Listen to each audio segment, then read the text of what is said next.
Olá! No vídeo de hoje nós vamos conversar sobre o que eu andei lendo e assistindo nos meses de setembro e de outubro de 2023. Eu tenho feito este tipo de vídeo a cada 2 meses, porque aí eu acho que dá para juntar uma quantidade legal de conteúdo para abordarmos por aqui. A diferença de hoje é que o que eu assisti será dividido em 3 partes, porque teremos ali a parte para as séries, para os filmes e a última para os documentários. Dito isso, já deixa seu like, se inscreve no canal se é novo por aqui e vamos começar. Lá em setembro, comecei um mês com o livro A Noite das Bruxas, de Agatha Christie, porque iria sair um filme baseado neste livro, então eu quis ler o livro primeiro para depois assistir ao filme. Gostei muito do livro, gostei muito do filme, apesar de que um não tem muito a ver com o outro, as referências são bem vagas mesmo, mas comentei mais isso em um vídeo no qual eu comparo os dois. O que nós temos aqui neste livro? Nós vamos ter 2 personagens que eu amo. Um deles é o Hercule Poirot, o meu detetive favorito de Agatha Christie,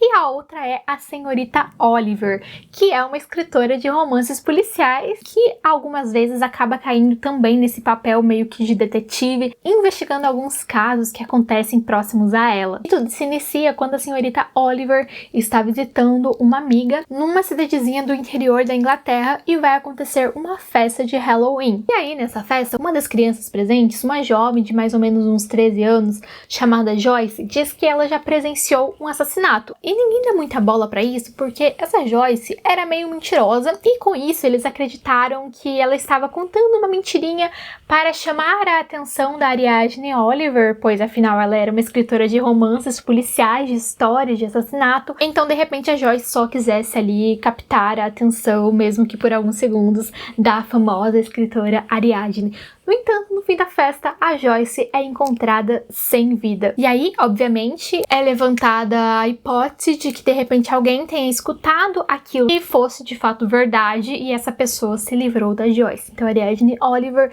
vai atrás de seu amigo Hercule Poirot para que ele resolva o caso. Outro livro de literatura policial que eu li recentemente foi O Louco de Bergerac, do Georges Simenon, que é um autor belga, assim como o personagem de Agatha Christie, Hercule Poirot. Eu li este livro em específico dele porque era um livro que eu tinha aqui há muito tempo, eu comprei no sebo por R$1, R$2, alguma coisa assim, mas de fato não foi um livro muito bom. Eu gostei da forma como o autor escreve, eu gostei muito da narrativa, até certo ponto, porque chegou no final e as coisas não fizeram o menor sentido. Parece que quem terminou essa história foi, sei lá, uma criança de 10 anos. No entanto, antes do final estava incrivelmente bem construído, conseguia criar aquela atmosfera de mistério, de suspense, de investigação, com o detetive, que é essa peça fundamental das narrativas policiais clássicas.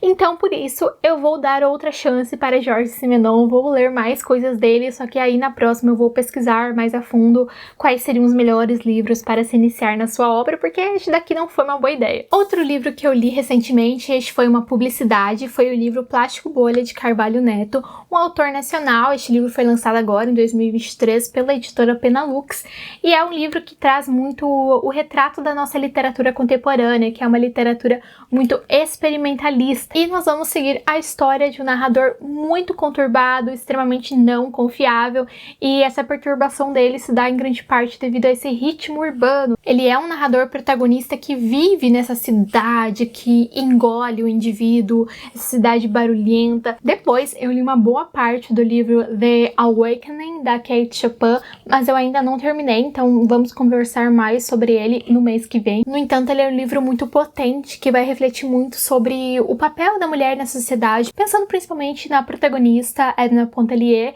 que é uma mulher casada, que tem filhos, mas ela não consegue se ver muito bem naquela posição em que ela está. Então ela vê as outras mulheres amando as suas vidas ali de mães e ela não se vê naquela maternidade, então ela vai ter várias questões bem reflexivas em relação a isso. É engraçado que um livro não tem praticamente nada a ver com o outro. Agora vem outro livro aqui totalmente diferente de tudo aquilo que já mostrei, que é o livro Hábitos Atômicos. Eu gosto muito dessa ideia da construção de hábitos e de sobre como 1% a cada dia faz total diferença no fim. Pequenas coisas mesmo podem fazer muita diferença no futuro. Essa é justamente a ideia aqui do livro, e ele vai mostrar isso de uma forma muito mais profunda, muito mais palpável, é claro, vai trazer alguns estudos ali também. Eu até pensei em trazer, de repente, um vlog deste livro aqui para o canal, até porque é uma leitura bem diferente para abordar em uma resenha. Aí, o livro, ele é bem dividido. Ele tem, então, a parte dos fundamentos, aí uma parte que ele trabalha a primeira lei, a segunda lei, a terceira, a quarta, e depois táticas avançadas. E aí, a minha ideia é trazer um vlog para o canal, fragmentado, no qual, ao fim de cada parte, eu gravo e depois eu junto todas em um vídeo só. Contem-me aí o que vocês acham. E aí, essas foram as minhas leituras oficiais. Na verdade, estou lendo mais coisas também. Li vários artigos para a minha tese, que está saindo do mundo das ideias. Os artigos que eu leio, eu geralmente abro o Google Acadêmico e digito tema, tópico ou autores dos quais eu já li alguma coisa e me interessaram, e baixo lá o PDF. Todos os artigos que eu leio são disponíveis gratuitamente por revistas acadêmicas das universidades brasileiras. Então, eu acabo não utilizando muitos livros. São mais artigos relacionados aos tópicos que eu trabalho em cada capítulo, mas eu estou lendo várias partes deste livro aqui, que é o livro O Povo Brasileiro, de Darcy Ribeiro, do qual estou conseguindo extrair várias explicações muito úteis para a minha tese. Este livro sai lá pela Editora Global, ele tem, na verdade, uma edição comemorativa bem recente, e assim, é um livro longo, é um livro pesado, cheio de informações, acaba mesmo sendo um livro mais de consulta. E eu acho engraçado que há um livro que eu estou sempre lendo ele, mas ele nunca apareceu aqui nessa lista de leituras do mês. Então hoje eu decidi trazê-lo aqui pra vocês, que é o livro Crimes à Moda Antiga, Contos Verdade, de Valente Xavier.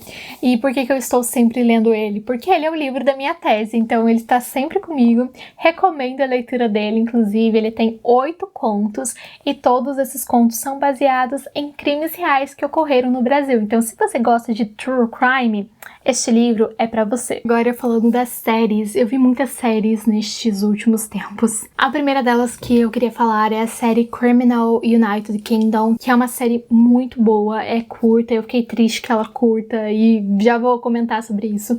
Mas o que nós temos aqui? Basicamente um grupo de investigadores, detetives, que se reúnem ali no escritório deles em Londres, que tomam depoimentos de suspeitos, e a missão deles é descobrir como o crime ocorreu, se essas pessoas são realmente culpadas ou não, e toda a história é única, então uma não se liga ali à outra, são sempre criminosos diferentes, os únicos personagens que permanecem são realmente os detetives, e tudo é muito bem construído, muito bem elaborado, a série é muito inteligente, é muito genial, as sacadas que a série traz, como os detetives conseguem ali, a partir de uma ótima oratória, conquistar a confiança de alguns criminosos, ou então fazer com que eles falem um pouquinho demais, é realmente ótima. Ele tem em outros países também, por exemplo, França, Alemanha, Espanha, e aí quando eu terminei o do United Kingdom, só há 2 temporadas e cada uma tem 3, 4 episódios mais ou menos, então eu terminei muito rápido. Cada episódio ele tem cerca de 50 minutos.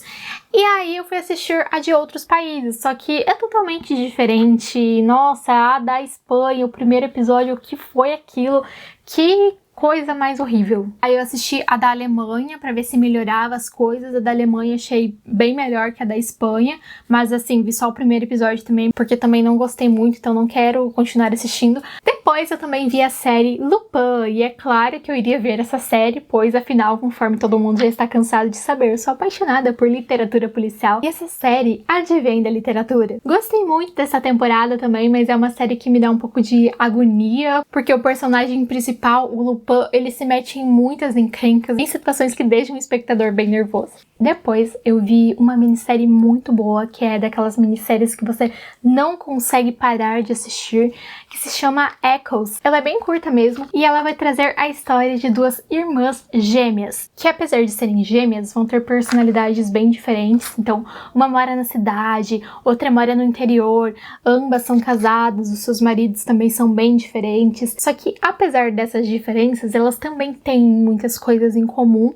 e ao mesmo tempo há toda aquela questão do mistério que há entre os gêmeos, porque eles têm uma conexão mais forte, e a série vai explorar isso muito bem. Também assisti A Queda da Casa de Usher, que é uma minissérie inspirada nos contos de Poe, não apenas no conto A Queda da Casa de Usher, como o título da série sugere, mas também em outros. Cada episódio da série leva o nome de um conto do Poe, exceto pelo último, que é o Corvo, então leva, portanto, o nome do poema do Poe. E os personagens da série têm alguns fins trágicos baseados nos fins que aparecem nos contos. E acaba que quem já leu os contos do Poe vai saber mais ou menos como que aquela história vai terminar. Uma crítica muito forte que eu vi a galera fazendo em relação a essa série é sobre a série ser muito moderna, se compararmos com os contos de Poe. Mas, gente, vejam bem que o Poe foi uma figura muito problemática. O Poe, ele casou com a prima dele que tinha, sei lá, 13 anos, enquanto ele já era super velho. Ele bebia muito, arrumava brigas em bares. Não é porque ele é considerado um clássico da literatura que a vida dele foi toda bonitinha. E aí, seguindo a linha desse livro, que eu sempre estou lendo e eu nunca menciono aqui, há uma série que acontece a mesma coisa com ela, que é a série Suits. Eu sempre estou vendo essa série, já faz um tempão, porque assim, as primeiras temporadas eu vi rapidamente. Só que chegou em determinado momento, eu não consigo sair, porque cada episódio tem sido um porre. Mas eu tenho muito isso de eu comecei, eu tenho que terminar, ainda mais se eu estou perto do fim. Então vamos terminar Suits sim. E vamos agora falar dos filmes que eu vi nestes últimos meses. Eu vi um filme novo na Netflix que em português ele se chama Mate-me se puder, mas no idioma original dele, espanhol, é Invitação a um Assassinato, Convite a um Assassinato, e a personagem principal dele se chama Agatha e ela tem um podcast de crimes reais. E aí, em quem que vocês pensam? Na Agatha Christie duplamente, em primeiro lugar, porque a Agatha Christie tem um livro que se chama Convite para um Homicídio, que eu li recentemente, uns 2 meses atrás, mais ou menos, e já trouxe resenha aqui no canal.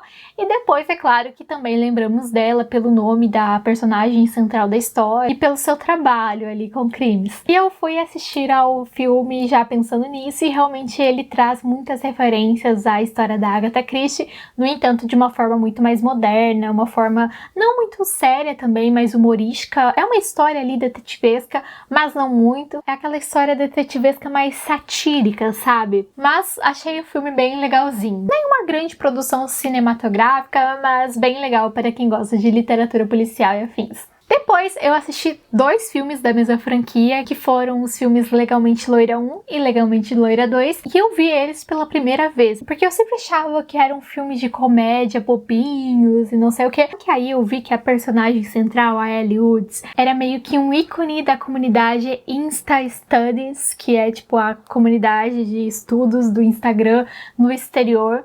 E eu fiquei curiosa, ué, mas esse filme sendo relacionado a assuntos de estudo, e fui assisti-lo, e qual não foi a minha surpresa ao ver que o filme era realmente ótimo. A personagem central vai para a Universidade de Harvard e todo mundo julga ela pela aparência dela, porque ela se preocupa muito com a aparência, assim, só que ao mesmo tempo ela não é uma pessoa fútil por causa disso. E eu tenho uma opinião muito parecida, que é importante sim se preocupar com a aparência até determinado limite. E quando eu falo aparência, não é apenas a tua aparência, mas também a aparência do ambiente em que você se encontra. Eu acredito que essas coisas influenciam muito também, e eu acredito que o filme passa muito essa mensagem também. Por fim, vamos falar dos documentários. Eu vi um documentário que ele se chama Voo 370, e ele fala de um avião que desapareceu. Isso é surreal, porque não é uma história antiga.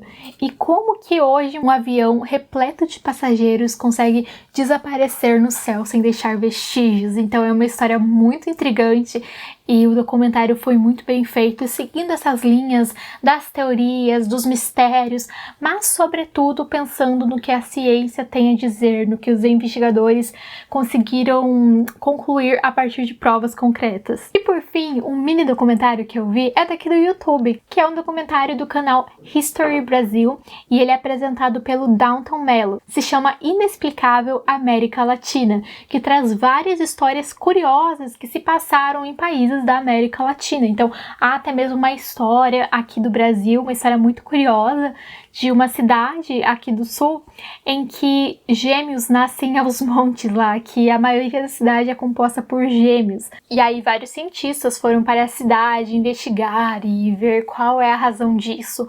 E outro fato curioso é que esses gêmeos, eles nascem loiros e de olhos claros, então há muitos mistérios em torno disso, muitas teorias mirabolantes. Em outro episódio também que eu achei muito interessante, eles vão ao Equador investigar uma pequena vila em que os moradores viviam até muito mais tarde, então era comum que as pessoas tivessem 100 anos, até um pouco mais lá. E elas chegavam a essa idade com muita saúde, se comunicando, caminhando bem, e vários cientistas também vão até lá investigar o que há nesse local, se é o lugar, se é o estilo de vida, se é a alimentação, o que faz com que elas vivam mais e com saúde. Por outro lado, teve outro episódio que foi investigar um pequeno vilarejo na Colômbia, no qual as pessoas começavam a ter demência muito cedo. Muita gente da cidade apresentava sinais fortes de demência aos 40 anos. E é legal porque eles não apenas contam a história, como eles trazem as opiniões de cientistas que estudaram aquele assunto a fundo. Bom, pessoal, essas foram as minhas indicações de hoje. Espero que vocês tenham gostado do vídeo e vejo vocês na próxima.